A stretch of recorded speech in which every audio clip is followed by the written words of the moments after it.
Ragazzi, scusate l'interruzione, ma prima di vedere il video volevo farvi una piccola premessa.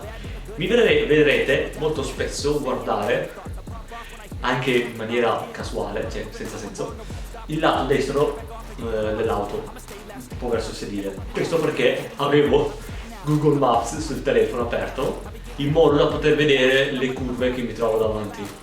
Questa cosa qua in realtà non mi ha aiutato, perché non conoscevo la strada, anzi mi ha distratto dal fatto di guardare realmente la strada. Quindi quello che volevo dirvi è, dopo ve lo spiegherò meglio nel video, ma stavo facendo un percorso di una prova speciale di un rally, e così per provare, io non conoscevo assolutamente la strada, non l'avevo mai fatta, ovviamente ero in una strada aperta a tutti, quindi dovevo stare comunque attento alle auto che arrivavano, ai vari mezzi, bici o moto o quant'altro, e in più non avendo mai testato l'auto in pista non conosco il reale comportamento dell'auto in generale. Questo è uno anche dei motivi per cui mi piacerebbe più avanti andare in pista per imparare come si comporta appunto l'auto per strada. Tutto ciò era per dirvi che l'ho fatto in totale relax come percorso. È stata una prova che anche ho fatto, perché mi piacerebbe in futuro portarvi altri video del genere, magari li organizzo meglio, e quindi niente, ci tenevo a spiegarvi prima queste due cosette qua. Quindi niente, vi lascio il video, buona continuazione e ciao!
Hola a tutti ragazzoli ed eccoci qui in un nuovo video sperimentale. Perché sperimentale? Perché ho provato a fare un giretto in auto mettendo la GoPro all'interno e infatti ho bisogno di voi per darmi un feedback sulla visuale. E il pezzettino di strada che abbiamo appena fatto dovrebbe essere una prova speciale di un rally, che però non so il nome, mi è stata consigliata di farla.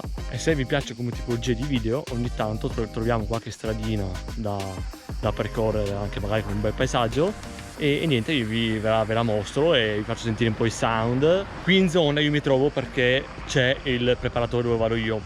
Un giorno vi porterò da lui, farò vedere bene come lavora, la sua officina, parleremo con il padre, si chiama Daniele, con i suoi figli, ognuno ha la sua mansione specifica. Io mi trovo da Dio con loro. Volendo io ho anche la fascia da mettere in testa per la visuale tipo POV, o tipo POV. E se volete potremo fare una prova anche facendo dei video così. Ripeto, sto sperimentando perché ovviamente se avete voi delle idee da dirmi su posizionamento eccetera, consigliatemi ovviamente. Io uso la ventosa, la classica ventosa. C'è un'arietta che vi immaginate. Qua in fondo è la K che si vede su Verona, la K di umidità. Sono quasi l'una, quindi adesso io me ne ritorno a Verona, ora ho circa una quarantina di minuti, anche meno, una mezz'oretta, se non c'è nessuno in tangenziale. E poi vado a mangiare e ditemi se vi è piaciuto come tipologia di video, che possiamo fare altri. E mi raccomando, iscrivetevi per supportarmi e ovviamente commentate qualsiasi cosa vogliate dirmi. Spero di aver usato i verbi giusti. E niente, quindi ci si becca al prossimo video. Ciao!